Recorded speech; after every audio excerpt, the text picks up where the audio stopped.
Welcome to episode 5 of the TBRPG series. Today I'm going to be showing you how to make the custom lighting system. You can see some examples here I've been making this time, but we are going to make it better and working with real lights, not predefined ones. So what I've done here is to I'm going to be using the shader we've made before, and I'm going to be using also the Unity's default and light transparent shader. So first I'm going to rename this as the light pixel art shader. Okay, and then I'm going to be editing it. Okay, so for the most part this one here works like the basic one that we had without using the spreadsheet. So I'm going to be putting a name to it, pixel art shader. Okay, you can see how it works if I just go here and there.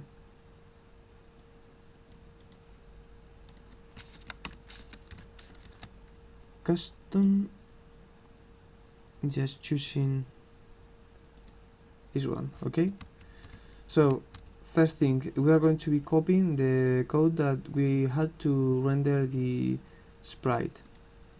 So we just go to our vertex shader, take this code here,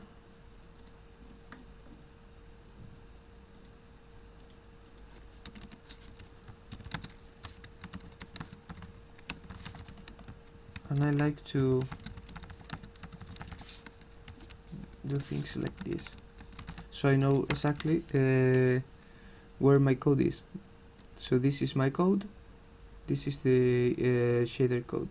So I also need to use these variables, the frame columns and rows. I'm going to be copying them,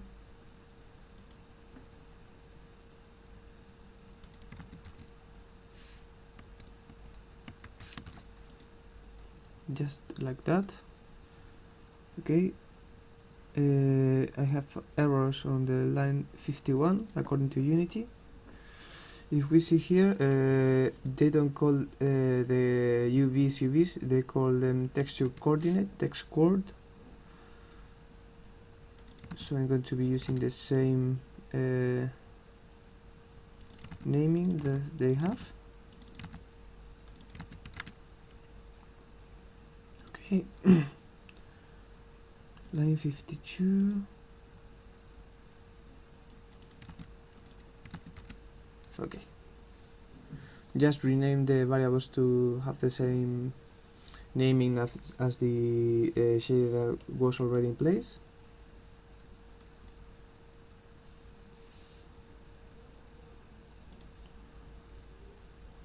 Okay, and this line we don't need.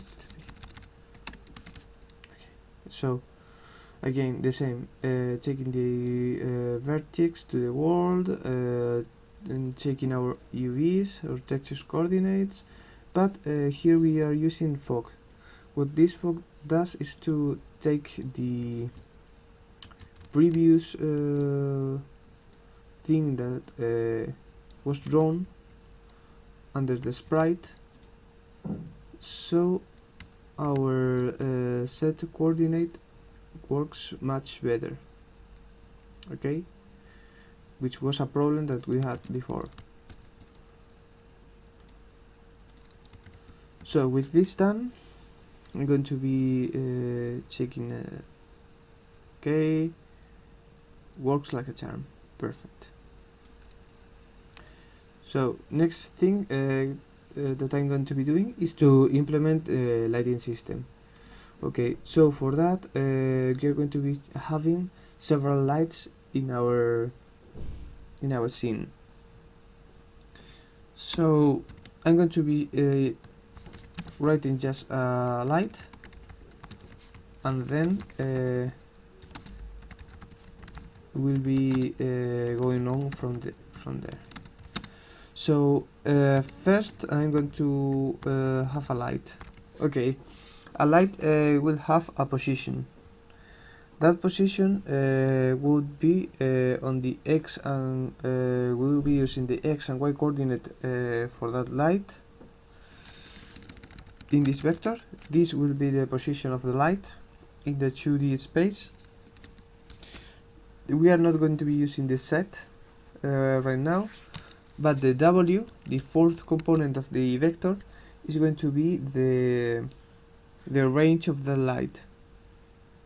Okay. Then for each light we also want to have a color.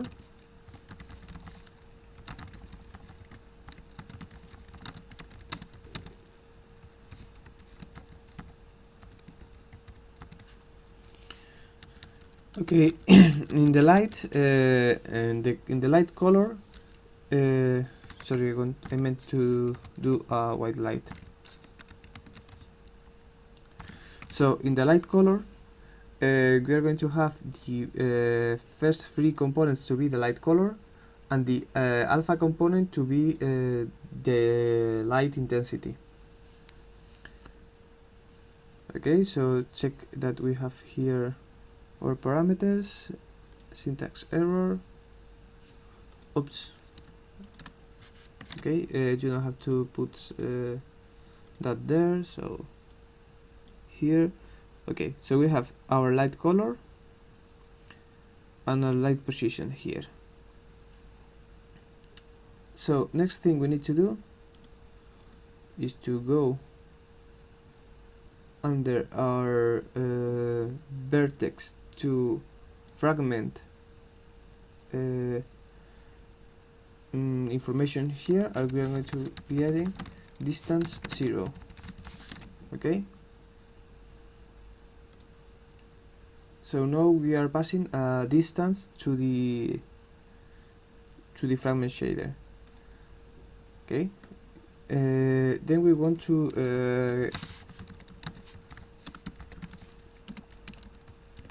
actually calculate that distance.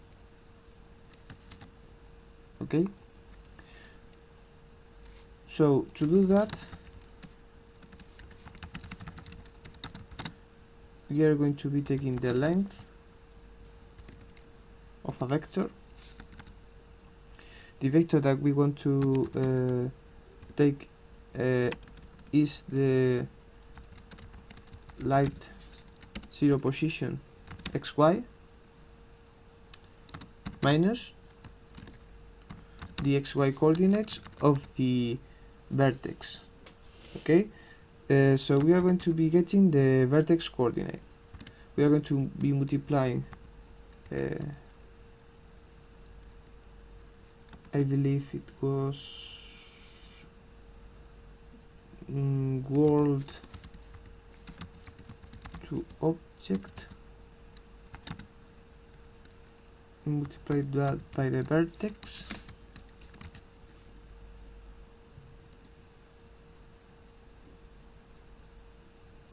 Okay, again we need to add our information here.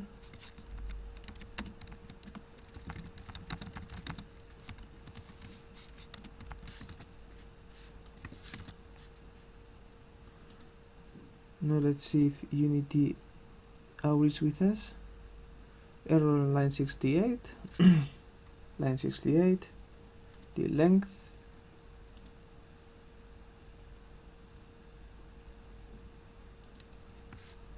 off.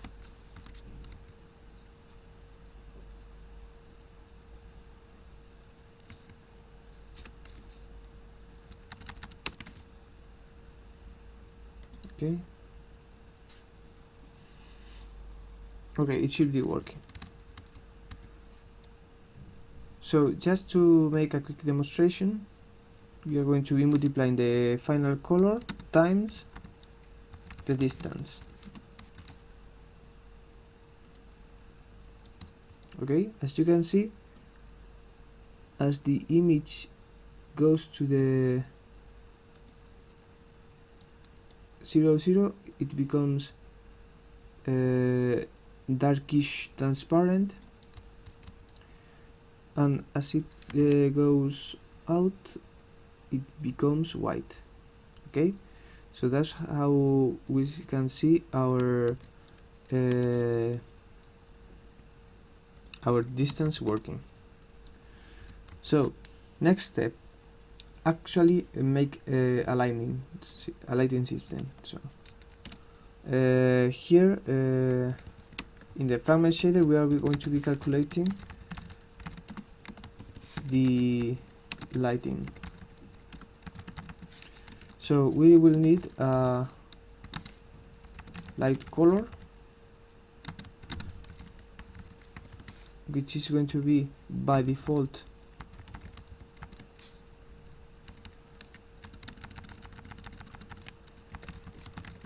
a black light. If there are no lights touching our character, the light would be black, with the alpha set to 1, because we don't want to change the image alpha channel. Okay, so this will be our character without any lights.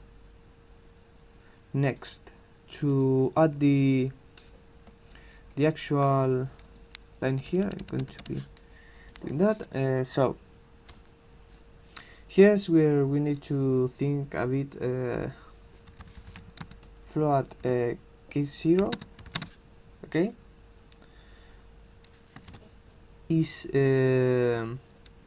so just using our favorite tool here, we have light with a range R, okay.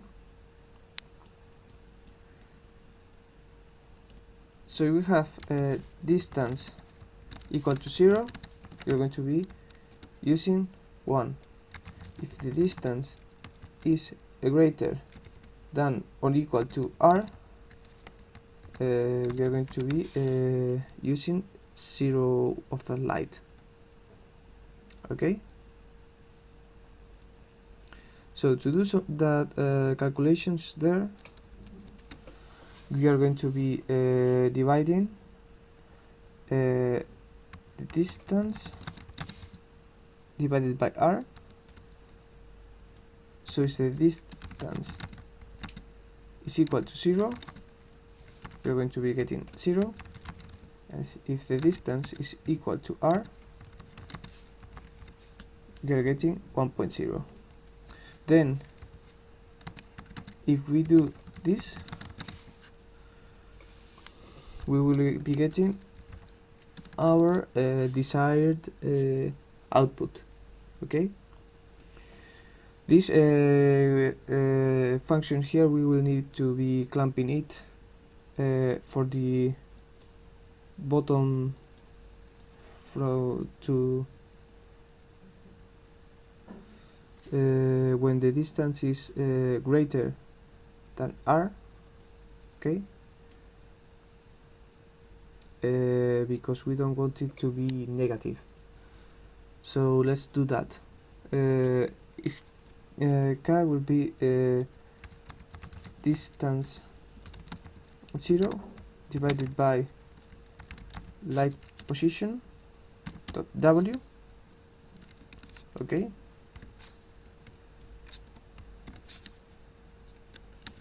(1.0) minus, okay, and that right there. Let's first check how that works. Multiplied by k0. Okay, so we have our fully lit character that as long as it's going out of the light, it's getting darker. Okay, we can change the light's position here and so on. So while that's working, we are going to be multiplying that component times the actual light intensity,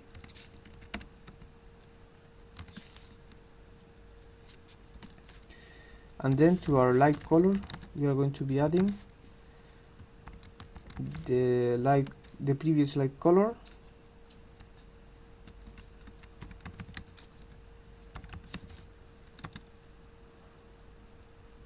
multiplied by that component, by the maximum between 0 and that component. Okay, because we don't want that component to go below 0. Okay, and that's going to be multiplied by the light color. So let's check it out. As you can see, the sprite's no longer semi-transparent, and if we travel far enough, we can see the sprites being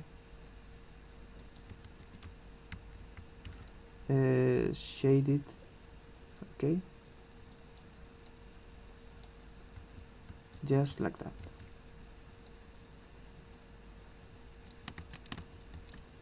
Okay, we're going to make a quick test with the sprite bigger.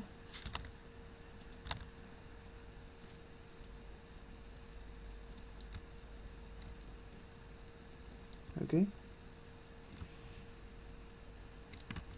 let me make the sprite bigger and the light actually smaller.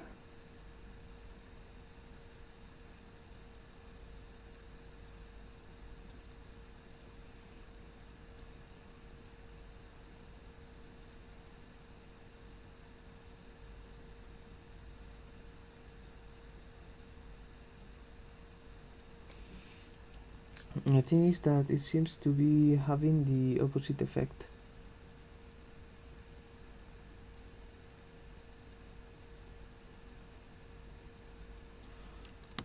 But we'll check that later.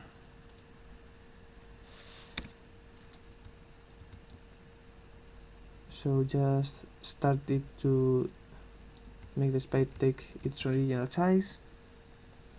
Okay, so we are going to be using several lights in our scene, so we'll make this work for up to 3 lights per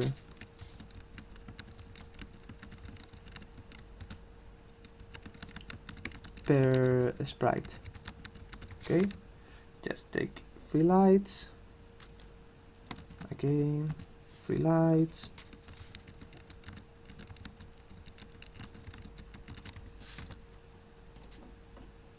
and here we need to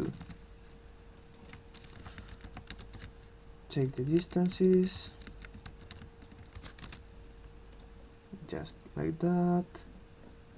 We need to add 2 more distances here, and then for every light,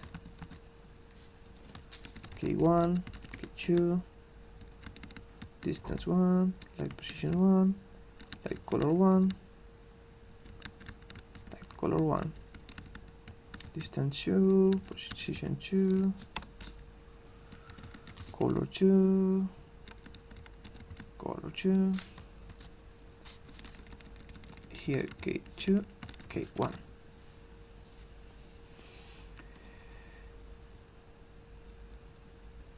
Did I mess up something? Probably.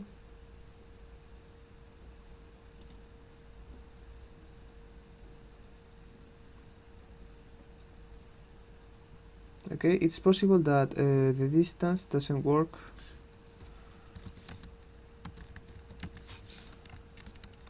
because we are using too many floats. So we want to be switching that for several components distance. So if that doesn't work, we just make that a vector.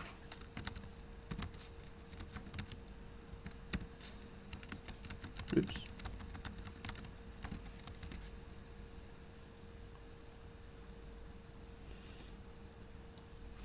Okay, that's working. Okay, I had some tests and I have here several lights. So as we go up, so as we go down, right, okay, it seems like the distance is being the opposite of what we wanted.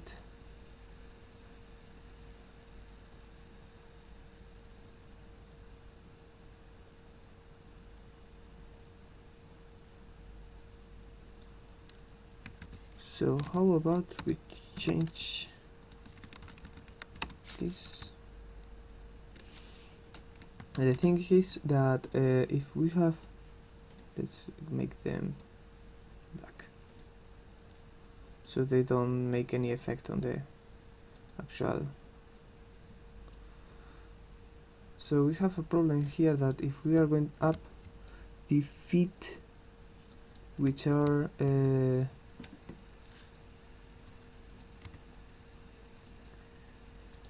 closer to the light are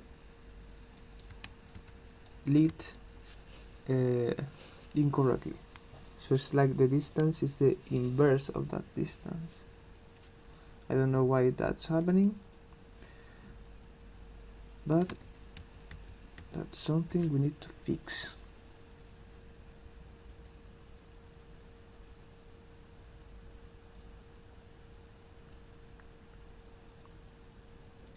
Did I miss something here?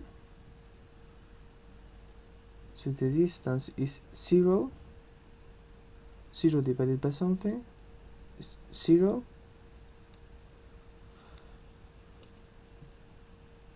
divided by r is 1, the inverse of that. So for if